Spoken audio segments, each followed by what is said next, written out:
जब पालो दिन लागु हुन्छु तपाईहरु खुरुखुरु मिति समय पठाउने सट्टामा मेरो पालो त आएन गुरु भनेर पठाउनुहुन्छ नि त्यो गलत हो कि होइन तपाईहरु एक्सेप्ट गर्नुस् न गलतलाई गलत भनेर बुझ्ने कोसिस गर्नुस् न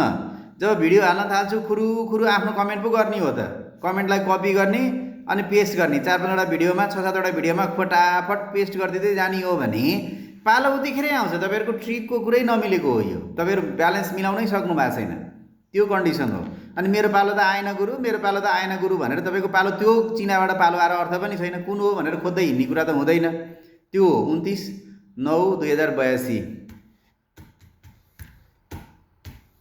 82 राति 9:20 जाँदा कस्तो छ तँबाट आउँछ राशिको नाम हो भनिदिनु न गुरुजी भन्नुभएको छ भनिदिने के हो केही पनि सोध्नु भएको छैन पक्कै पनि ग्रह दशा स्वास्थ्य होला अहिले बृहस्पति छन् 3 वर्षसम्म अर्को बृहस्पति छन् 2 वर्षसम्म र एउटा धान्ने रहेछन्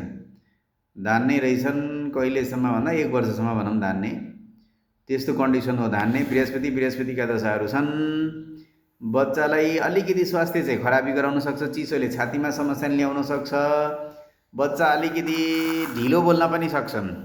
तर आत्तिनु पर्दैन पेटमा समस्या ल्याउने ग्रह छ शनिबार र मंगलबार कतै लिएर नहिँड्नु होला धन्यवाद।